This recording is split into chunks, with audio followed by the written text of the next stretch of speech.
G'day gang, Simo and Ed back again for another episode of the Fastline Track Growth Show, where we talk all things karting and business. Cool. So, what are we talking about this week, Ed? So this is part 2 of a 2-video series.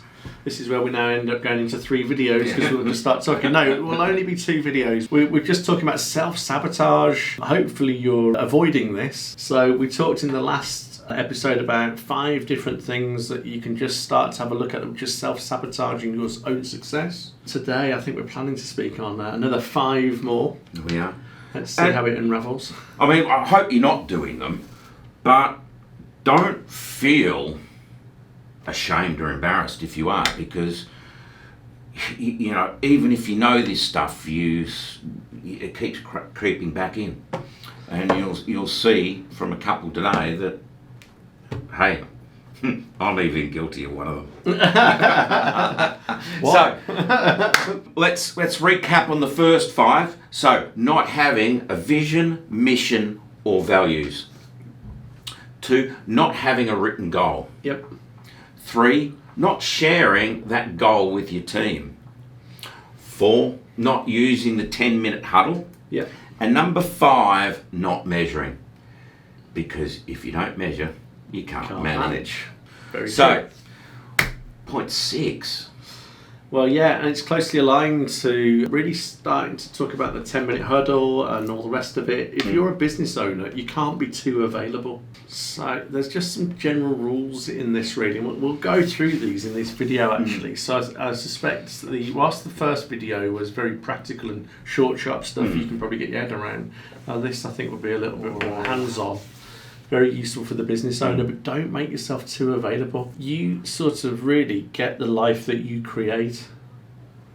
So if you become the font of all knowledge in your business, so somebody can walk up to you at the go-kart track and say, what does it cost, boss, for 10 people or 12 people before the group booking discount cuts in? And you just tell them, that might be appropriate, but over time, if they just get used to you being the font of all knowledge, for your own back, you're creating a role where everybody can just go and quickly ask the boss. All of a sudden, all your time is going. You're just self-sabotaging the growth of your business. So as the business owner, you've got to make yourself sure that you're not too available. I've fallen into this trap so many times in business. Oh, it's easy. It's easy. I mean, the best thing I ever did was move upstairs. Yes. Because I used to sit downstairs in the sales office. And of course, I was henpecked. You know, once I came upstairs, now they've got to make the effort to get up from their desk and walk upstairs and ask a question. So I'd get left alone a lot more. Yeah, I used to have a sheet of paper I developed, and that would be first thing you had to do. Mine wasn't. There wasn't really people on the end of the phone normally, but they'd have to write out first of all what the problem was on the sheets of paper. Because otherwise people are just walking in my office constantly. Get out of here. It's the first thing, just writing it down. They can't type it out. They've got to write it down because the act of writing it out gets the brain thinking. So they write it down, and I think the first thing said, define the problem in detail or something, it said. So they have to write that down so that anybody could understand it and read it. And then the next thing was, what things have you considered for fixing it? And which is your preferred solution, and what will that cost if this is the wrong solution? So they used to then put a cost benefit, actually, that was from my IT days, on there. And then certain people in the organisation had certain levels of control over what they could spend. So the PA, crikey, in the end, she could have spent a small fortune before. I mean, it didn't start off that way. It was like, hey, if it's £50 or £100, then it started to go up. Then it was like £1,000. In the end, hers was so technical. It was something like no more than £10,000 or £12,000 in one decision, and no more than £36,000 in a quarter. Because if she took 4 of those in a quarter, that could start adding up. So she had to keep a running total, but she takes some quite weighty decisions. Because I just trusted her, because we'd spent enough time where she knew how I worked and what I wanted. So. Oh, we've talked about that in another video. Have we? Yeah, and while I was editing it, I've gone, yeah, right, I'm going to get that sheet off Ed, and I'm going to implement it. Cool. So, You haven't done that this, yet? no. After this, you've just reminded me. Cool. I've got a little book that when I edit these videos, I jot things down because I kick myself really hard sometimes when I'm watching these videos. I go, oh fuck, I've slipped on that. Oh, that's a great idea. I'm going to implement it in our business. Yeah. And then that, in fact, you in the end as well, just to add on, if you do that, you end up with some great training material for so when you have like the big employee get-togethers once or twice a year, you got some really great stuff that's really applicable to the things that have actually happened.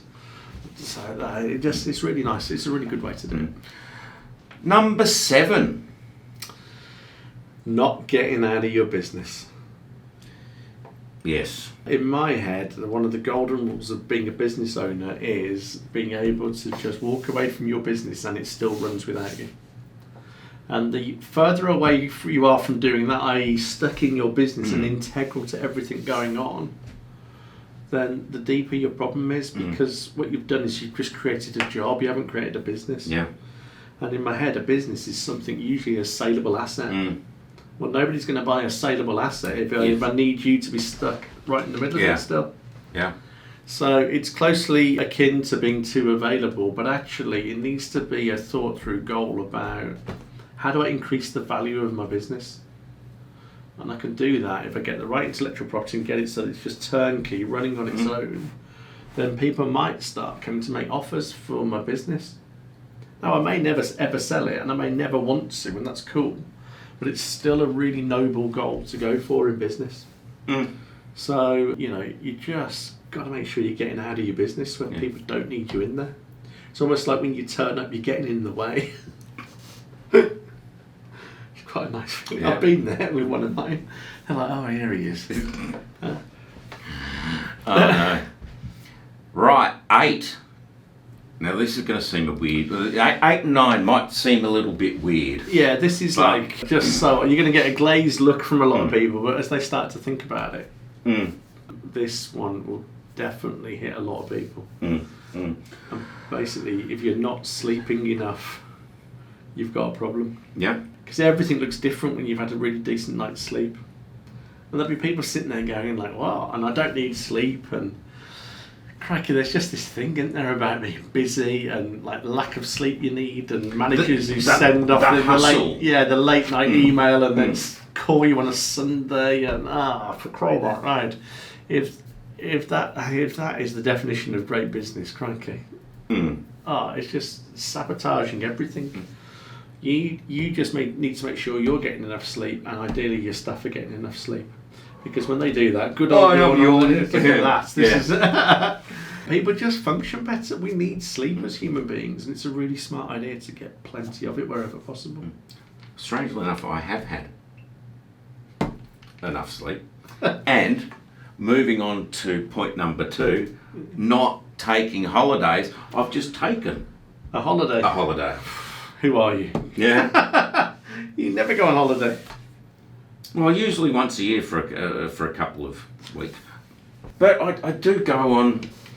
I used to go on these trips where it's kind of a holiday. It's kind of a holiday. Yeah, a bit of chilling. You know, one of my old business partners. Yes. And when we got into that business, we sat down at a very posh hotel, and he said, "We should do something together." I went, "Great." I said, "What are we doing?" And he talked very much about what it was. I went, "Cool, I understand that. Why are we doing that?" And he sat and thought about it for a moment, and he said his opening line was, "I want to make sure that I'm available and at home for every single day of my kids' holidays." And he said, "And they're at private school." So that's like 12 or 14 weeks a year. So for 12 or 14 weeks out of the 52 weeks, he didn't want to be in the office. He didn't even want to be working. And he said, "So my business is I'm setting that up, and within 12 months, I'm not going to be in the office. I'm not even going to work." And I was like, "Well, I'm cool with that. I quite enjoy working, but I'd quite like to have 6 or 7 weeks available to me a year." I end up only taking about 4 weeks a year. The Americans watching this, 4 weeks, they get some like 2 weeks, I think, is standard in the States or something, plus bank holidays. Somebody will tell me if I'm wrong. But yeah, taking holiday and relaxing and getting better perspective on stuff is immense. And he would always come back with a different idea because he just had time to think. Oh, you do. I mean, no, we came up with a new idea over the last 4 or 5 days that I've had off, haven't we? You know. What, you're going to remind me? Well, we haven't released it yet. So. Yes, I thought you were about to share to the world. No, it's a secret. We'll release it one day, but not yet. Well, one day, very soon as well. Yes. But yeah, those ideas come up. And normally, most of our ideas come up when we're not really... We're just on the phone quite often when new ideas come up. And we're just talking, and we're almost often outside the business environment. We both like to cook. So we'll be sharing recipes and chatting, and what are you up to? And you just get into conversation, you'll talk about something that happened when you were down at that place the other day, and we go, that's a really interesting idea. Why did they do that? How does that apply? And we get so much from just downtime. And like, I know if I'm tired, I just can't put it all together as well. So, you know, I drink a lot less caffeine than I used to. Just making sure that I'm not on edge all the time. I have pretty much set bedtime. I very rarely look at my social media feeds after 8 p.m. Get rid of blue light. I do lots of stuff that I'd be the last person in the world to have done that when I was in business just 20 years ago. I'd be just like hell for leather, head down, running around, juggling 1,000 things at once.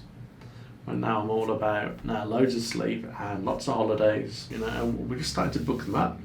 Debs has got stuff now booked well into next year. That's all getting sorted. We know pretty much where we're going. There's one we've got to book, but we're now talking as a family about where that's going to be.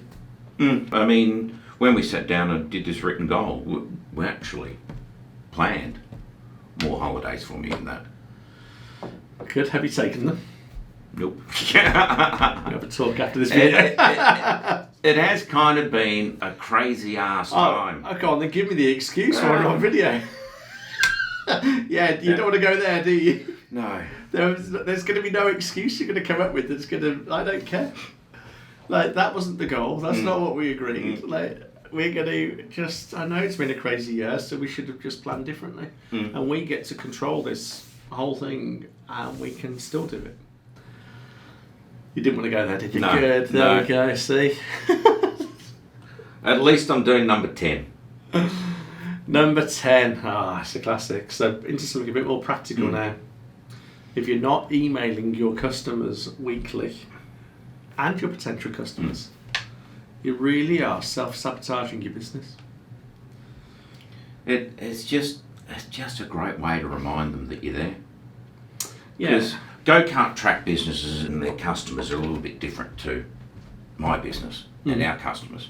Our customers are consuming products on a daily basis that we supply. But it's not so with go-kart track. You know, they're not down there every week, every month, every quarter. Yep. So you need to be getting in front of them and reminding them that you're there, because you're forgotten so quickly.